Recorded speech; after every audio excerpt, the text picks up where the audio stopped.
Muito bem, estamos de volta agora para a lição de número 8 da doutrina do homem e do pecado.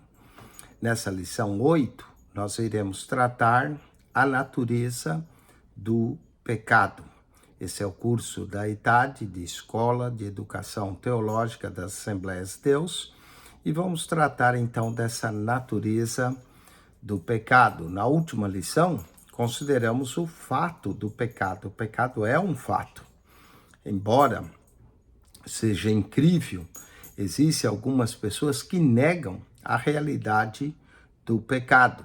Essa negação encontra sua fonte na filosofia, que não é bíblica, ou na visão mundana, visto que sem Deus não poderia haver pecado, no sentido bíblico da palavra, e que mesmo aqueles de nós que aceitam a realidade do pecado, pode ainda ter uma concepção errada do pecado e deixar de ver o seu significado completo.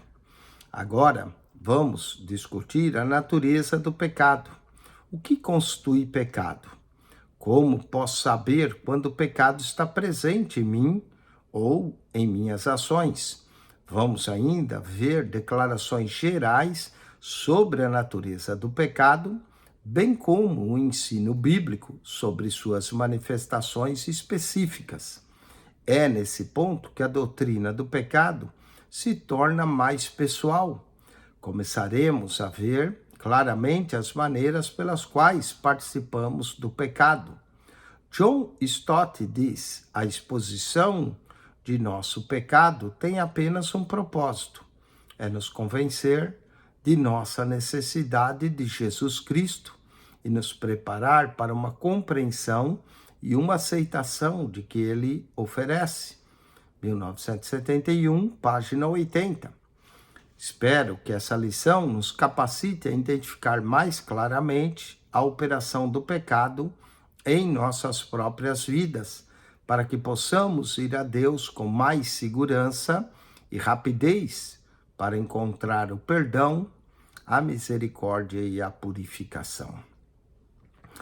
Nessa lição, nós vamos esboçar dois textos. Primeiro, o que o pecado é.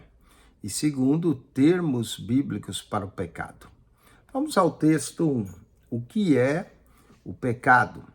Com relação à natureza geral do pecado, Susanna Wesley disse a seu filho John Wesley, o fundador do metodismo, que tudo o que enfraquecesse sua razão prejudicaria a ternura de sua consciência ou obscureceria seu senso de Deus e enfraqueceria seu desejo por coisas espirituais, e que tudo que aumentasse a autoridade de seu corpo sobre sua mente seria pecado para ele. Esta foi uma explicação sábia do pecado de uma mãe piedosa para seu filho. Sua aplicação prática em nossas vidas hoje é facilmente óbvia. Ela inclui o intelecto, a sensibilidade moral, a consciência de Deus e a prioridade do espírito sobre o corpo nas ações do homem. Em uma consideração geral da natureza do pecado, pecado é tudo aquilo que afeta essas coisas negativamente. Observe que ela sabiamente personalizou seu conselho, dizendo a John Wesley que essas coisas seriam pecado para ele. Susanna Wesley, sem dúvida, reconheceu que, embora haja um comportamento universalmente errado, há algumas coisas que podem ter um efeito espiritual negativo em uma pessoa, mas não em outra. Portanto, devemos chegar a uma compreensão cuidadosamente elaborada dos aspectos específicos da natureza do pecado. Vamos primeiro falar o que o pecado não é, antes de continuar a estudar mais especificamente o que o pecado é. Seria bom abordarmos uma ideia específica sobre ele. Existem alguns que afirmam que o pecado é essencialmente a ausência de algo. Eles usam a analogia como escuridão e a ausência da luz, o ódio, que é a ausência do amor, o medo, que é a ausência de coragem. Logo, o pecado é a ausência do bem. Nessa visão, o pecado se torna essencialmente uma negação de uma qualidade positiva.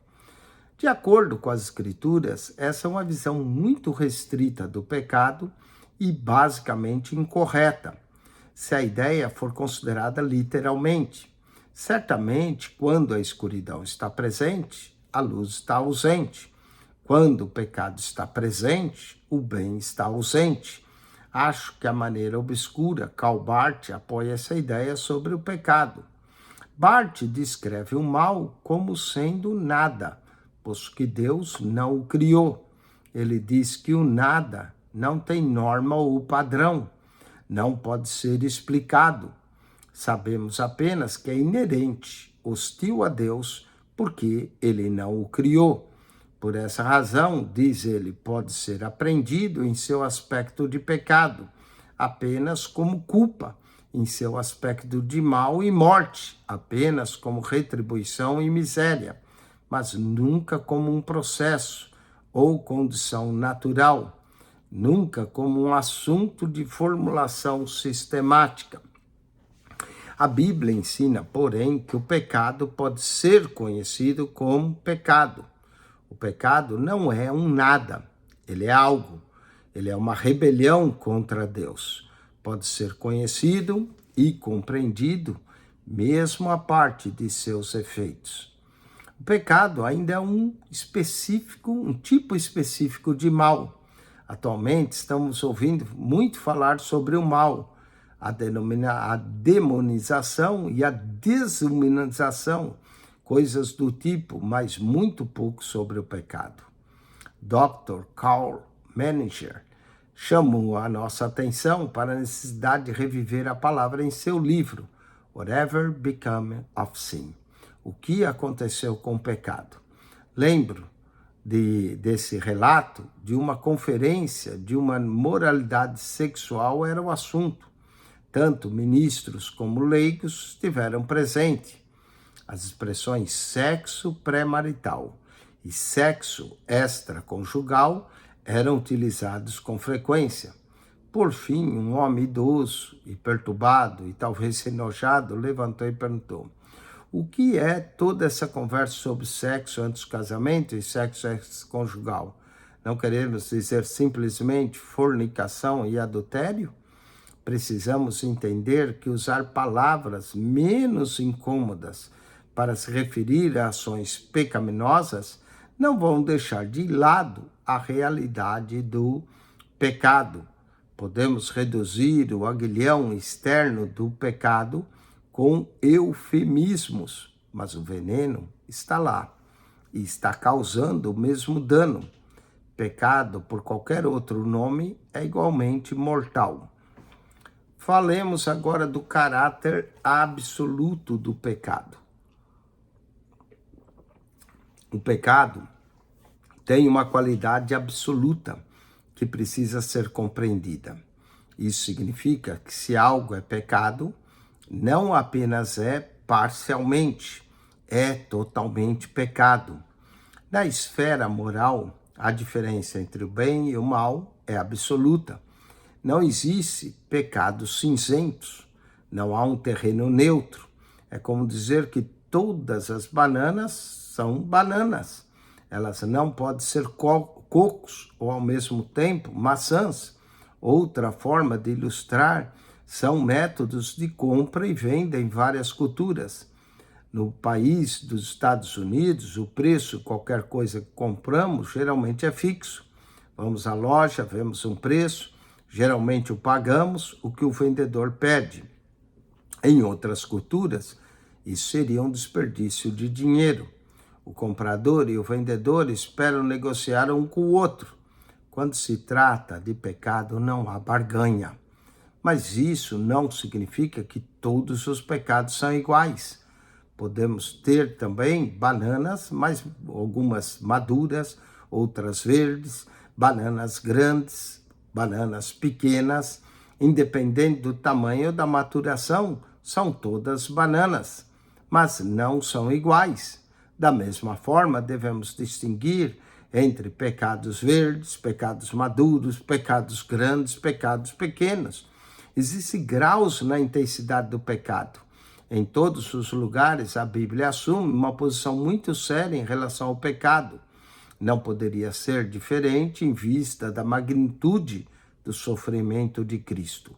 Em todos os casos, em face de uma visão superficial do pecado, ela aponta para a real profundidade da culpa do homem. Mas a Bíblia distingue claramente entre pecados graves e mais graves, entre maior e menor responsabilidade. A conclusão óbvia e lógica a se tirar dessas passagens e de muitas outras como elas é de igual intensidade no pecado.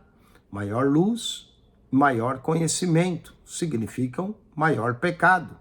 Os pecados da ignorância não são os mesmos que os pecados da obstinação, mas deve-se notar que todos eles são pecados. Jesus não indicou que Sodoma era boa, apenas menos má. Há amplo testemunho nas Escrituras que atesta os graus de pecado, mas nenhum que jamais minimize o pecado como tal. Todo pecado é pecado, mas nem todo pecado é o mesmo. Isso ajuda a explicar o que alguns podem ver como inconsistência no julgamento de Deus. O escritor de Hebreus diz: coisa terrível é cair nas mãos do Deus vivo, e que o nosso Deus é um fogo consumidor. Hebreus 10:31 e Hebreus 12:29. Por outro lado, temos Jesus, nosso sumo sacerdote. Nosso sumo sacerdote que pode se compadecer de nossas fraquezas. Hebreus 4:15. Observe quando Jesus voltou para os seus discípulos, adormecidos durante sua oração de agonia, ele deu a melhor interpretação possível ao embaraçoso fracasso deles. Ele disse que o espírito está pronto, mas o corpo é fraco. Mateus 26:41. Davi resumiu a atitude de Deus para conosco dizendo que ele sabe como somos formados e lembra que somos pó. Salmos 103, verso 9 e 14. As diferenças na atitude de Deus para com o pecado são condicionais à atitude do pecador. Para os que desafiam com o pecado, ele é fogo consumidor. Para os que servem, mas pecam por fraqueza, há um sumo sacerdote misericordioso e fiel. No entanto, todo pecado deve ser cuidado de alguma forma. O impenitente de coração carrega o pecado consigo mesmo. O coração contrito foge para o sumo sacerdote, que aspergiu seu próprio sangue no propiciatório e pede-lhe perdão e misericórdia. O pecado é contra Deus e sua vontade. É impossível ter um conceito apropriado do pecado se deixarmos ver que ele é sempre contra Deus. Reconhecendo isso, os primeiros teólogos deram uma definição formal para o pecado, referindo-se a ele com a falta de conformidade com a lei de Deus. Mas o pecado tem uma dimensão mais significativa do que isso. Embora essa definição esteja correta, visto que Deus e sua vontade precederam da própria lei de Deus, o pecado deve ser visto, antes de tudo, como contra Deus e contra a sua vontade. Foi Deus quem nos deu os mandamentos em primeiro lugar, não para restringir nossa liberdade, mas para expressar liberdade em conformidade com o seu caráter santo. Portanto, cada vez que pecamos, devemos reconhecer a intensidade e a profundidade de nosso pecado, porque ele é uma ofensa contra a própria natureza de Deus. No Salmo 51, Davi expressa uma compreensão da própria natureza do pecado que muitos não viram claramente. Davi conhece seu pecado. Ele sabe que o julgamento de Deus é irretocável, mas ele faz uma declaração incomum, pelo menos incomum para alguns. Ele afirma que pecou apenas contra Deus. Veja sobre esse assunto sórdido, a que Davi se refere no Salmo 51, em 2 Samuel 11. Ele havia pecado contra Betsabá ao impor-se a ela, contra Urias, seu marido, ao mandar matá-lo, contra Joabe por o envolver num esquema de assassino e contra seus servos, que foram obrigados a cumprir suas ordens em relação a Betsabá. No entanto, ele afirma que é contra Deus, apenas que ele pecou. Achamos aqui que Davi sabia algo que devemos buscar e implantar em nosso pensamento, independente da natureza, independente da direção do pecado, ele é sempre, principalmente, contra Deus. Isso não significa, é claro, que pecar contra o próximo não importa. Quando Davi orou, ele não estava tentando eliminar seu pecado contra seus semelhantes. Em vez disso, ele se apresentou com toda a sua culpa nua e crua diante da face de Deus. Em lugar algum das Escrituras, há uma visão fácil de nosso pecado, na falsa presunção de que é apenas um pecado contra o nosso próximo. Ele é sempre contra Deus. Deus nos ordena que amemos nossos semelhantes e até mesmo nossos inimigos. Deixar de fazer isso é uma negação de sua natureza amorosa e autoridade soberana sobre nós. Nossos supostos pecados leves e sem importância contra os homens não são leves, afinal. Qualquer pecado contra os homens, por mais trivial que pareça para nós, é de grave consequência. Como você se avalia a esse respeito? Você considera os pecados contra o próximo como fofoca, ciúmes, indiferença, sem importância? Se alguém tem bens materiais e você vê seu irmão passando necessidade, mas não tem piedade dele, como pode estar nele o amor de Deus? 1 João 3,17. Esperamos que esse material possa chegar a uma compreensão mais apurada a cada um de nós da gravidade do pecado. Vamos aos exercícios. Resume em suas próprias palavras a natureza geral do que o pecado representa para qualquer pessoa. Bom, aqui podemos descrever da seguinte forma: pecado, apesar de pecarmos contra as pessoas, o nosso pecado é sempre contra Deus. 8.2. Assinale cada alternativa verdadeira. Alguns afirmam que o pecado é essencialmente uma negação de uma qualidade positiva. Sim, alguns afirmam isso. Pode marcar A. B. Barth descreve o pecado como uma realidade conhecida. Não, essa daí não, apesar de Barth reconhecer. Pode marcar B também. C. A Bíblia descreve o pecado como uma rebelião contra Deus. Certo? Marca C. D. Na Bíblia o pecado é descrito em termos abstratos. A D não é. Quais são as duas coisas que provam que o pecado não é essencialmente a ausência de algo? Porque o pecado ele é real. Ele é uma ação, então, portanto, não é inexistência de algo. Qual das seguintes afirmações sobre o pecado não é verdadeira? O pecado não é um mal moral, essa não é verdadeira. Pode marcar A. Mudar o nome de um pecado não o torna menos letal. Pode também marcar B. Não, B está certa, né? Só A, por enquanto. O pecado não é um mal moral. Essa está certa. O eufemismo faz as pessoas entender que o pecado é algo sem importância, mas a verdade é que ele continua matando e evitando almas ao inferno. Também está certo. Então é somente a que o pecado não é um mal moral.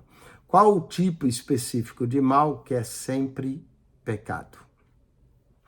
Um tipo específico de mal que é sempre pecado, desobediência. Esse é sempre pecado. Leia as seguintes passagens da Escritura e declare que há em cada uma que indica graus de pecado. Bom, aqui, graus de pecado, nós podemos citar 2 Pedro, capítulo 2, verso 20. 8.7, assinale cada alternativa correta sobre o caráter absoluto do pecado. Todo mal é pecado, letra A. Não existem pecados pequenos e pecados grandes. B não é, existe sim. A Bíblia distingue entre pecados graves e pecados mais graves. C, pode marcar. D, maior conhecimento do pecado torna o próprio pecado maior. Letra D também, porque todo pecado é errado, Deus julgará cada pecado da mesma forma. Aí não é. Muito bem, assinale cada alternativa correta sobre o pecado. A Bíblia nos dá uma concepção teórica da essência do pecado. Não, essa não é. Todo pecado é contra Deus somente, a B é. Ser indiferente para com o irmão necessitado é uma negação da soberania de Deus sobre nossas vidas. Não, assim não é uma negação do amor de Deus. Aqui, então, fica só a B. Todo pecado é contra Deus somente. 8, 9. Explique como 1 João 3,17 implica que o pecado humano é, em última análise, contra Deus. Bom, 1 João 3,17 fala: quem vê o seu irmão necessidade e não abre o coração para ele, peca, porque é contra Deus, porque Deus manda que nós amemos o próximo. Vamos ao texto 2, termos bíblicos para o pecado. Queremos examinar brevemente agora alguns dos termos bíblicos que a Bíblia usa em relação ao pecado. Como Paulo, queremos ser capazes de escrever adequadamente o que está acontecendo dentro de nós para que possamos encontrar a libertação de nossos pecados por meio do sangue de Cristo. Saber mais quais são nossos pecados nos ajudará a proteger contra eles. Vamos no Antigo Testamento. Há várias palavras hebraicas que podem ajudar o conceito do pecado. H. Hiller Robson descobriu que os principais termos empregados no Antigo Testamento com referência ao pecado podem ser agrupados em 4 classes que denotam: primeiro, desvio do caminho, correto. Segundo, culpa do agente. Terceiro, rebelião contra um superior ou infidelidade a um acordo. E quarto, alguma caracterização da qualidade do próprio ato. Vamos à palavra comum para pecado: ratã. Ratá aparece no primeiro grupo. Ela ocorre mais 600 vezes de várias formas. O significado original é perder algum objetivo ou caminho. Ele aparece em Juízes 20:16, em um sentido secular. Lá está escrito que 700 soldados em Benjamim poderiam atirar uma pedra em um fio de cabelo e não errar. Geralmente é traduzido como pecado, como em 1 Samuel 2:25. Uma ideia semelhante é encontrada em Aum e Sagá, que se refere a extraviar-se. A palavra Aum geralmente é traduzida como crime, em 1 Samuel 20, verso 1, e Sagá por vagar, como em Ezequiel 34, verso 6. O segundo grupo de palavras implica a ideia de culpa, como resultado de algum pecado. Mais uma vez, não nos dá uma ideia positiva sobre a natureza do pecado. Uma dessas palavras, raçã, conota a ideia de se pronunciar culpado, como em Êxodo 22, 8. O uso da forma objetiva contrasta o culpado com o inocente, em Deuteronômio 25, 1 e 2. Outro termo é raça, com em Gênesis 26, 10 e Levíticos 5, 19. E também em Números 5, 6. Pode ser sugerido originalmente como uma compensação paga por um erro cometido. Claro, todo pecado inclui a culpa como resultado, mesmo quando ela pode não pertencer ao significado original das palavras que expressam o pecado.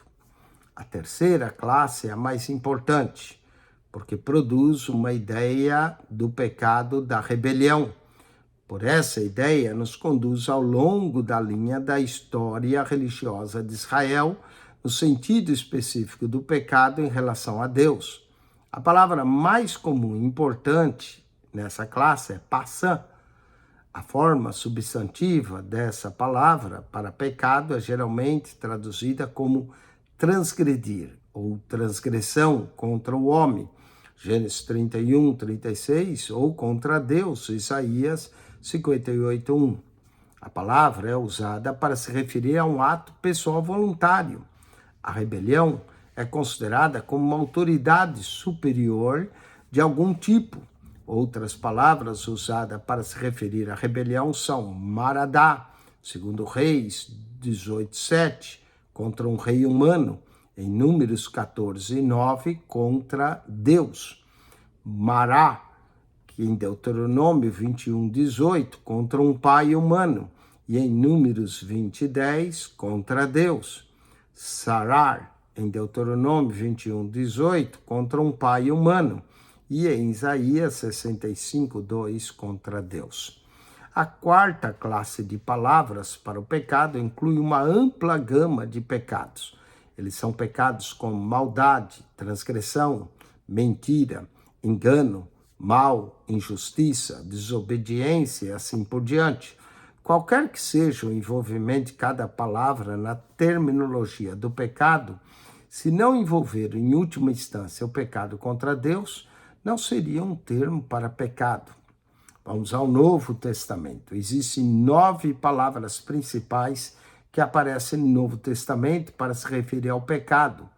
Isso não inclui adjetivos, advérbios ou verbos usados em referência ao pecado, mas em menção de pecado específico, como assassinato, roubo, mentira, ganância e etc. Os 9 substantivos sozinhos ocorrem cerca de 300 vezes. A palavra usada com mais frequência para pecado é hamartia, ou hamartano, que ocorre cerca de 175 vezes. Ela transmite a ideia de errar o alvo, Romanos 3:23. A forma verbal aparece 44 vezes e o substantivo para pecador 47 vezes. A ocorrência frequente de errar o alvo no Novo Testamento ou perder um alvo no Antigo nos ajuda a entender a ênfase da Escritura na natureza interna do pecado. Eu acredito que sim. Se falhamos em amar a Deus e ao próximo, a Bíblia nos estabelece que podemos ou não ter pecado externamente, mas é certo que pecamos internamente. E quem de nós vive sempre o padrão bíblico do amor a Deus e do amor ao próximo? Em ordem de frequência, os 8 substantivos restantes que se referem ao pecado são os seguintes: epifinia, que transmite a ideia de luxúria ou desejo forte, aparece em 1 João 2,16. Adiquia, 26 vezes, que é traduzida como ato errado, maldade ou injustiça, 1 João 5,17. Paraptoma ocorre 21 vezes, que ocorre como uma transgressão contra os homens, Mateus 6,14, mas como regra também se refere a pecados contra Deus. Anomia, 15 vezes, que é a palavra usada para ilegalidade, refere-se a um estado de espírito, 2 Coríntios 6,14, bem como toda iniquidade em Tito 2,14. 3 palavras aparecem 7 vezes no Novo Testamento. São elas: apideia, Efésios 2:2, que significa desobediência; parabases, Gálatas 3:19, que significa ultrapassem ou ultrapassarem; poneros, Mateus 6:13, que é usado apenas no sentido ético de maldade ou de baixeza e transmite a ideia de depravação. A palavra acebeia, 6 vezes, que significa impiedade ou profano, fala de uma atitude, uma ação, 2 Timóteo 2,16. Em muitas palavras e outras que não mencionamos aqui, indica o pecado é uma doutrina significativa no Novo Testamento e mostra que o homem é realmente um pecador e que precisa de um Salvador gracioso. Louvamos a Deus por nos dar tal Salvador em Jesus Cristo. em 1 Reis 12, 19, 2 Reis 3, 5, 8, 20, como essa palavra pecado é usada. Nós falamos disso quando falamos do Antigo Testamento, né? A palavra pecado aí, ela é usada no sentido de transgressão contra Deus. Como essa palavra pecado é usada em Isaías, Jó 34, 36, novamente, como uma transgressão ou contra Deus. Lice, caderno 4, classe nas quais os termos do Antigo Testamento para pecado pode ser agrupado e como se denota. Bom, as 4 classes que foram mencionadas da palavra no Antigo Testamento é desvio do caminho correto, culpa do agente, rebelião contra algum superior e caracterização da qualidade do ato em si. Qual palavra grega é mais usada para pecado no Novo Testamento? Armatia, que tem a ideia de errar o alvo. Combine cada palavra em português, relação coluna A, coluna B. Adiquia, nós vimos que adiquia significa ato errado, maldade ou injustiça. Aqui ato errado, maldade ou injustiça, podemos colocar número 7 na adiquia, número 7, injustiça. Anomia, de acordo com o que nós vimos, quer dizer ilegalidade. Vamos ver onde está a palavra ilegalidade aqui. Tem 2 iniquidades aqui, na 1 e na 3. Na verdade, substitua a 3 por ilegalidade, então fica sendo 3 aqui. Paraptoma, essa palavra significa transgressão, e a número aqui, transgressão, é a número 5. Parabases, a palavra aqui significa ultrapassar, que é o número 2. Poneros, a palavra aqui significa maldade ou baixeza. Vamos ver se tem a número 6 aqui, poneros. Acebeia, aqui acebeia, ela significa, acebeia é impiedade. Então seria impiedade, deixa eu ver se tem aqui, número 1, iniquidade, não é acebeia. Epitimia, nós vimos que epitimia significa luxúria, que é a número 8. E a piteia, a única que nós não falamos, é desobediência. A piteia, desobediência, que é a número 4. Vamos à revisão agora da lição. Assinale com X a alternativa correta. Qualquer coisa que atue negativamente sobre a mente ou espírito de uma pessoa resume as características específicas do pecado. Letra A. Qual das seguintes afirmações são verdadeiras sobre o pecado? O pecado é uma calamidade, o mal, a realidade do pecado é total e absoluta. A realidade do pecado total e absoluta. Letra D. A Bíblia ensina a realidade do pecado, que o pecado é absoluto, coisa alguma sobre aqui a realidade do pecado. Letra A. A palavra grega mais frequente usada no Novo Testamento para pecado é a armatia, letra D. Com isso, nós concluímos mais uma lição, a doutrina do homem e do pecado. Essa foi a 4ª aula. O aluno sabe que só há mais uma aula, portanto, procure a secretária para registrar-se para a próxima matéria. E vamos então agora ao teste de número, 4 da nossa lista, que engloba a lição 7 e 8. Teste 4 da lição 7 e 8. Vamos então a esse teste agora. o aluno, então, deve ir ao WhatsApp do aluno e lá você vai encontrar o teste. Nesse teste, nós vamos fazer uma pequena revisão antes do teste, preste atenção, para que você seja bem sucedido no seu teste, não é? Sobre a lição 3, a lição 7 e 8, lição 7 e 8, teste 4. Vamos lá. Os gregos atribuíam o pecado, sobretudo, à ignorância, certo? Então, a primeira é certa.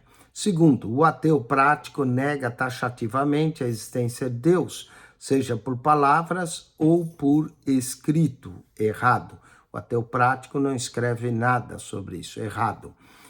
Terceira, embora negue a existência de Deus, o ateísmo não nega a realidade do pecado, errado novamente. Por negar Deus, também nega a realidade do pecado. Então, a primeira certa, a segunda errada, a terceira errada. Quarto, há um profundo erro na ciência cristã, visto aceitar Deus como verdade única, cujos atributos, porém, o faz ignorar as grandes realidades da vida, tais como matéria, a morte, o ódio, inclusive o pecado, certo? Quinta, tanto a liberdade humana como o livre-arbítrio negados e ignorados pelo determinismo, exime o pecador da responsabilidade do seu próprio pecado, certo?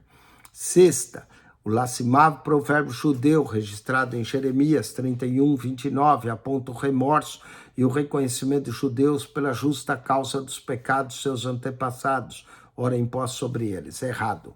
Em Tiago 4:3 encontramos um perfeito retrato de um hedonista cujas orações são respondidas em função do pecado do seu alto prazer, certo? Sendo um remédio espiritual cura todas as doenças, o evangelho deve ser pregado como fonte de alegria, paz e felicidade acrescida de cura e abundante prosperidade material, sem contudo denotar qualquer espécie de egoísmo. Errado. Pregar o evangelho dessa forma é incorreto. B.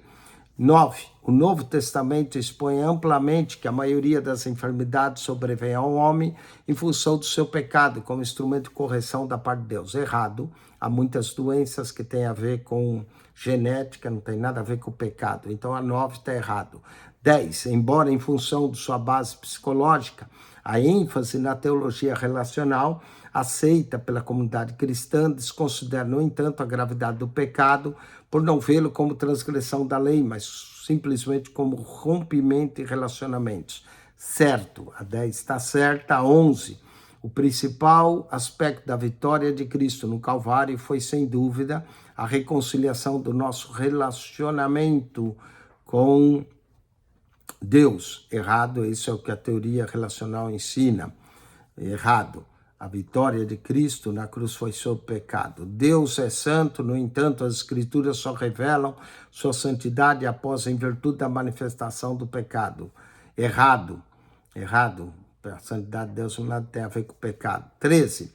A ignorância de Paulo em relação à cobiça alojada no seu coração antes de sua conversão ao evangelho em nada altera a realidade desse pecado cuja existência é a causa dos mandamentos. Certo? Se o pecado pode ser definido, não no âmbito universal, como tudo aquilo que danifica o intelecto, a sensibilidade moral, a consciência a Deus e a prioridade do espírito sobre o corpo nas ações do homem, certo? Refutando 15, refutando que Deus tinha criado o mal, Karl Barth não lhe atribuiu nenhum significado, certo? E 16º e última pergunta, o uso de eufemismo poderia no campo sociológico amenizar os efeitos internos e externos do pecado. Errado.